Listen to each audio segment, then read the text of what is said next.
Salut! Aujourd'hui, nous entamons un voyage captivant en remontant le temps pour explorer la légendaire série télévisée L'Agence Tous Risques. Je suis sûr que beaucoup d'entre vous ont de bons souvenirs de cette émission classique. L'Agence Tous Risques, c'est un joyau intemporel qui a laissé une empreinte indélébile dans l'histoire de la télévision. Rejoignez-nous pour revivre la magie, revisiter la série avec l'ensemble du casting, alors et maintenant. Nous découvrirons les identités d'origine et l'âge des acteurs talentueux de l'émission et verrons comment ils ont évolué en 2023. Alors, sans plus tarder, plongeons ensemble dans le monde de l'Agence Tous Risques. 1. George Peppard dans le rôle de John Hannibal Smith. George Peppard, l'une des stars de l'Agence Tous Risques, a incarné le colonel John Hannibal Smith avec une férocité attachante, toujours vu avec un cigare fermement coincé entre les dents. En tant que chef intrépide de l'équipe de renégats, Hannibal était connu pour endosser diverses personnalités et alias, arborant souvent des déguisements, mais ne se séparant jamais de ses iconiques gants en cuir noir et de ce sourire caractéristique. Même après la conclusion de l'Agence Tous Risques en 1987, le parcours d'acteur de Peppard a continué. Il a illuminé les écrans de télévision dans des films comme Man Against the Mob et Man Against the Mob, The Chinatown Murders, incarnant Frank Doeke. En 1988, il est monté sur scène pour incarner Ernest Hemingway dans la pièce Papa.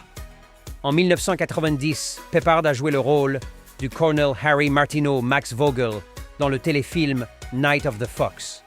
Parallèlement à son personnage à l'écran, Peppard était fumeur, une habitude qui a conduit à son diagnostic de cancer du poumon en 1992. Malheureusement, il a quitté ce monde 2 ans plus tard, à l'âge de 65 ans, succombant à une pneumonie. Cependant, juste avant sa disparition prématurée, Peppard avait terminé le tournage de l'épisode pilote d'une éventuelle série dérivée de Matlock, The P.I. Dans le remake de l'Agence Tous Risques en 2010, Liam Neeson a endossé les chaussures du défunt acteur, rendant hommage à l'interprétation emblématique de Hannibal par Peppard. Il est sûr de dire que l'héritage de Peppard vit dans le cœur des fans. 2. Mr. T dans le rôle de B.A. Baracus. Bosco Albert B.A. Baracus, célèbrement incarné par Mr. T, n'est pas un homme à prendre à la légère. Ses initiales signifient non seulement mauvaise attitude, mais reflètent également dur à cuire. L'acteur derrière le sergent intraitable de l'Agence Tous Risques a vécu une vie palpitante au cours des 3 dernières décennies. Aux côtés de son passage dans l'Agence Tous Risques, Mr. T s'est aventuré dans le doublage, a honoré les écrans d'autres émissions extrêmement populaires comme Different Strokes et s'est même lancé dans le monde du catch professionnel, une aventure qui a duré jusqu'en 2001. En 1995, un revers est survenu lorsque Mr. T a été diagnostiqué avec un lymphome T. Cependant, ce revers ne l'a pas découragé de poursuivre sa passion pour la comédie. Après son passage dans l'Agence Tous Risques, Mr. T s'est taillé une place en incarnant personne d'autre que lui-même. Cela était largement dû à sa personnalité charismatique et à sa présence commercialisable. De nos jours, l'homme autrefois renommé pour sa dureté peut être vu dans des publicités pour World of Warcraft, Comcast et Snickers, entre autres. Bien que Mr. T ait mentionné qu'il ne porte plus ses iconiques chaînes en or empilées, il conserve la célèbre crête Mohawk et la barbe épaisse de B.A. Baracus, des symboles durables de son passage inoubliable avec l'une des équipes les plus emblématiques du monde. 3. Dwight Schultz dans le rôle de capitaine Henry Looping Murdoch. Dwight Schultz a accédé à une reconnaissance généralisée grâce à son interprétation du capitaine H.M. Howling Mad Murdoch. Depuis ses jours avec l'Agence Tous Risques, il est apparu dans diverses séries télévisées, en particulier Star Trek, La Nouvelle Génération et Star Trek Voyager, où il a incarné le lieutenant Reginald Reg Barclay. Schultz s'est également aventuré dans le monde du cinéma après son passage dans l'Agence Tous Risques, décrochant des rôles dans Fat Man and Little Boy en 1989 et Star Trek. Premier contact en 1996. Il a notamment fait une apparition en caméo dans le film de l'Agence Tous Risques de Joe Carnahan lors d'une scène post-générique. À partir de la fin des années 90, Schultz a trouvé sa niche dans le doublage pour la télévision et les jeux vidéo. Vous pourriez reconnaître des traces de la voix distinctive de Howling Mad dans des titres comme Fallout 4, Final Fantasy XIII, Yakuza, Wolfenstein, The New Order et la trilogie Crash Bandicoot N. Sane. Dans sa vie personnelle, l'acteur connu pour son excentricité à l'écran s'est installé avec une femme et a eu un enfant avant la fin de son temps avec l'agence Tous Risques. Plus récemment, Schultz a animé le podcast conservateur désormais disparu Howling Mad Radio et apparaît régulièrement dans des émissions de débat politique, tout en tenant ses fans informés avec des commentaires conservateurs via son site web dédié. 4. Dirk Benedict dans le rôle de Lieutenant Templeton Futé Peck. L'acteur confirmé Dirk Benedict a endossé le rôle du Lieutenant Templeton Faceman. Peck en 1983, incarnant le personnage lisse et grand parleur avec un penchant pour échapper indemne à des situations périlleuses. Le charme et l'astuce de Faceman sont devenus le billet de Dirk Benedict pour un succès ultérieur après la conclusion de la série. La même année, il s'est aventuré dans le théâtre, endossant un rôle dans une adaptation de Hamlet de Shakespeare. De retour à l'écran, il est apparu dans des films tels que Shadow Force et Alaska. En 2001, Benedict a élargi ses horizons en tant que réalisateur et scénariste pour le film dramatique Cahoots. Au cours des années suivantes, la carrière de Benedict a pris un chemin varié, englobant des apparitions télévisées ponctuelles, un projet cinématographique international, des activités littéraires avec des livres comme Confessions of a Kamikaze Cowboy et And Then We Went Fishing, ainsi que plusieurs productions télévisées. Sa participation remarquée à la saison 2007 de l'émission de télé-réalité britannique Celebrity Big Brother a marqué un écart par rapport à ses activités habituelles. Au cours de la dernière décennie, Benedict a maintenu un profil relativement bas, à l'exception notable d'un caméo dans l'adaptation de l'agence Tous Risques de 2010, bien que son rôle dans le film ait été décevamment bref. Ce sentiment a été partagé par de nombreux fans, le film n'ayant pas réussi à capturer l'essence de la série originale. 5. Melinda Culea dans le rôle de Amy Amanda, Triple A, Allen. Au-delà des personnages masculins centraux, Melinda Culea a endossé le rôle de Amy Amanda Triple A, Allen, la journaliste et reporter d'une confiance inébranlable. Le passage de Culea en tant que Triple A été de courte durée, avec diverses spéculations entourant son départ, des conflits avec les acteurs principaux, à des désaccords financiers et une insatisfaction personnelle à l'égard du rôle. Cependant, son départ de l'agence Tous Risques n'a pas entravé sa carrière d'actrice. Au cours des années suivantes, elle a décroché des rôles importants, jouant le rôle de Terry Randolph dans Glitter et faisant des apparitions récurrentes dans Knots Landing en tant que Polvertosic. Culea a démontré son talent d'actrice dans des séries télévisées intemporelles comme Saint Elsewhere, X-Files et Arabesque. Elle s'est même retrouvée avec son ancien co-star de l'agence Tous Risques, Dwight Schultz, dans un épisode de Star Trek, La Nouvelle Génération. Néanmoins, à l'aube du nouveau millénaire, ses apparitions à l'écran sont devenues moins fréquentes. Le dernier rôle à l'écran de Culea a été dans le film de 2001 Dying on the Edge. Malgré sa présence réduite à l'écran, elle s'est aventurée dans le monde de la littérature. En 2016, elle a publié son premier roman, un mystère illustré intitulé Wondago, sous la bannière de Griffith Moon Publishing. 6. Lance Legault dans le rôle de Colonel Roderick Decker. Lance Legault s'était déjà fait un nom dans l'industrie du divertissement avant de rejoindre l'agence Tous Risques, mais c'est son rôle de Colonel Roderick Decker qui a véritablement cimenté sa notoriété auprès d'un public mondial. Après la fin de son mandat en tant que colonel sans fioritures et armé jusqu'aux dents de l'émission, Legault n'était pas prêt à abandonner son comportement imperturbable et sa voix caverneuse. Ce n'était pas surprenant lorsqu'il est apparu en tant qu'un autre colonel, cette fois dans Magnum P.I. À la fin des années 80 et dans les années 90, Legault a continué à orner nos écrans de télévision de sa présence, faisant des apparitions notables dans des séries populaires comme Dallas, Battlestar Galactica, MacGyver et Crusade.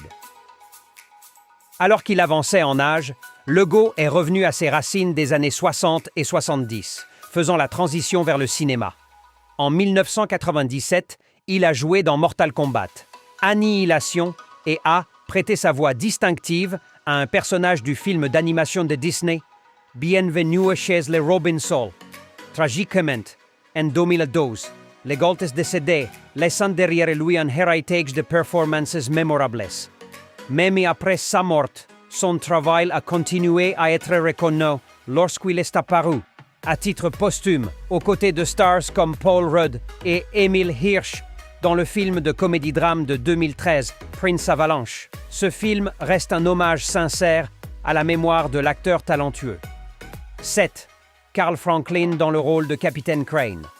Même si les fans n'ont eu qu'un bref aperçu de l'officier de l'armée cool, le Capitaine Crane, au cours de son court passage dans l'agence Tout Risque, l'acteur derrière ce rôle, Carl Franklin, a continué de faire des vagues dans l'industrie du cinéma et de la télévision pendant de nombreuses années, au-delà de son temps avec l'équipe emblématique. Bien qu'il ait maintenu sa présence à l'écran avec des rôles plus petits dans des émissions comme Roseanne, Alf et Steel Magnolias, Carl Franklin a découvert sa véritable passion derrière la caméra. Après l'agence Tous Risques, Franklin a trouvé sa vocation en tant que réalisateur et a même essayé sa main à l'écriture, contribuant au film de 1990 Last Stand at Langmay.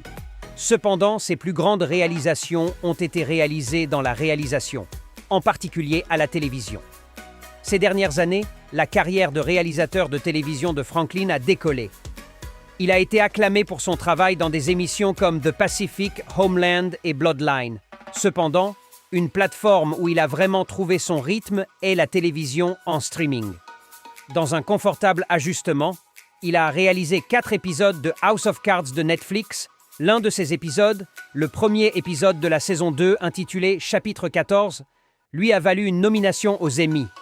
Cet exploit a solidifié la position de Carl Franklin comme l'une des personnalités les plus réussies à émerger du casting de l'agence Tous Risques. 8. Eddie Velez dans le rôle de Frankie Santana. Alors que l'expert en effets spéciaux Frankie Santana a peut-être été tiré à contre-cœur dans les frasques de l'agence Tous Risques, l'acteur Eddie Velez n'a certainement pas eu l'impression d'être éclipsé par son rôle dans l'émission. En fait, il a réussi à briller parmi l'ensemble des stars de l'agence Tous Risques. Même après la fin de la diffusion de la série sur NBC, Velez ne s'est pas effacé en arrière-plan. Au lieu de cela, il s'est retrouvé à décrocher une série de rôles qui ont non seulement assuré la stabilité de son salaire, mais aussi fait en sorte qu'il reste sous les feux de la rampe. Un rôle notable après l'agence Tous Risques a été dans la série télévisée True Blue, où il a incarné Frankie Avila dans 12 épisodes. Sa polyvalence était évidente lorsqu'il a fait la transition vers Live Shot en 1995 en jouant le personnage de Ricardo Sandoval. À noter que Velez s'est également aventuré dans le monde des feuilletons de jour, en faisant des apparitions dans la longue série Days of Our Lives en tant que Paul Mendez, un rôle qu'il a occupé pendant 20 épisodes entre 2001 et 2003. Sa carrière a continué de s'épanouir avec des apparitions dans des émissions comme Pacific Blue, Charmed et Numb Thirst. De plus, Velez a élargi ses horizons pour les longs métrages, obtenant des crédits dans des œuvres notables comme Romero, Traffic, Repo Chick et Bullet Face. Cependant, pour beaucoup, il reste le plus reconnaissable pour son rôle dans la comédie des Wayans Brothers, White Chicks. 9.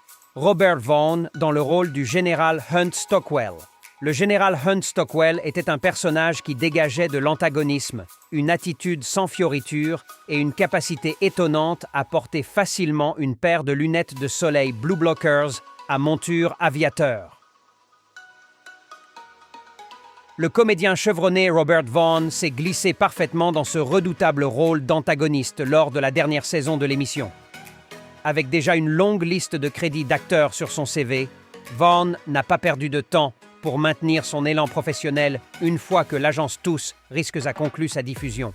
Vaughn a fait une transition remarquable vers la scène, incarnant le juré 9 dans 12 hommes en colère.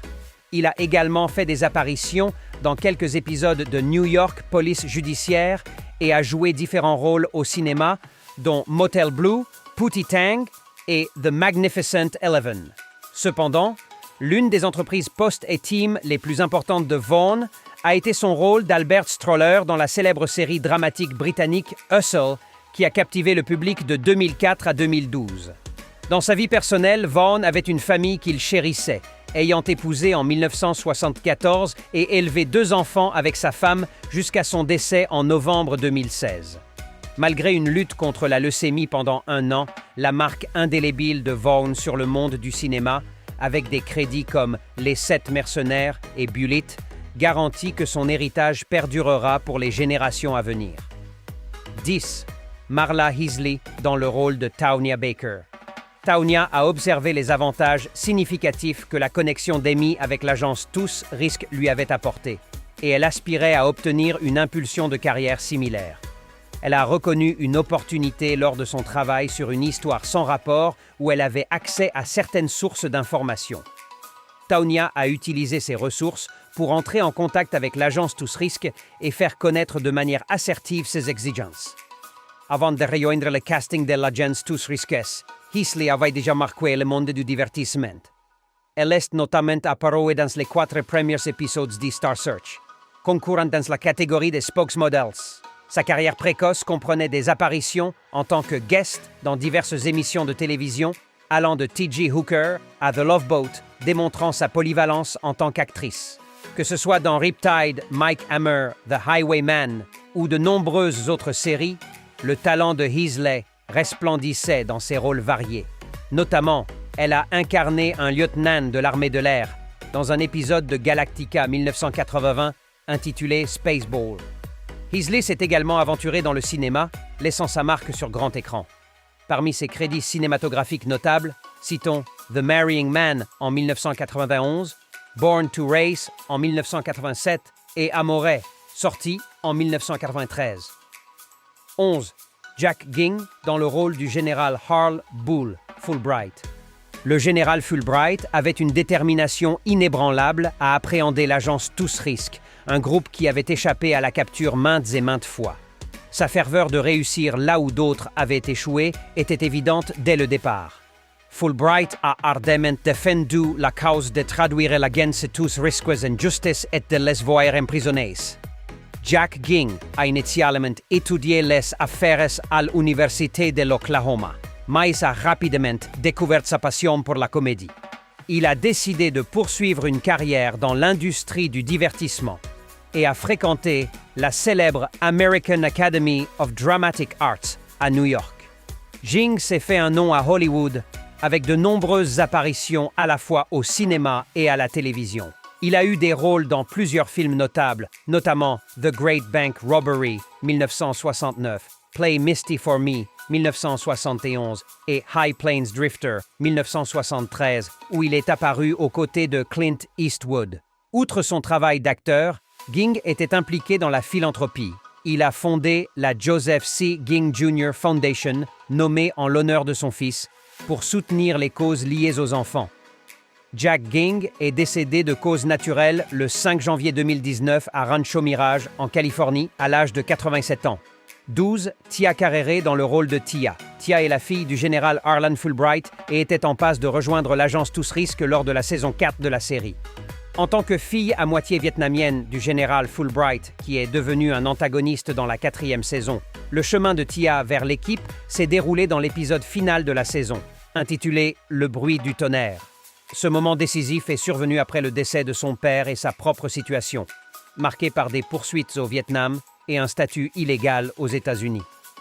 Le rôle révélateur de Carrere est venu au début des années 1990 lorsqu'elle a joué le rôle de Cassandra Wong dans le film comique Wayne's World, 1992, et sa suite Wayne's World 2, 1993.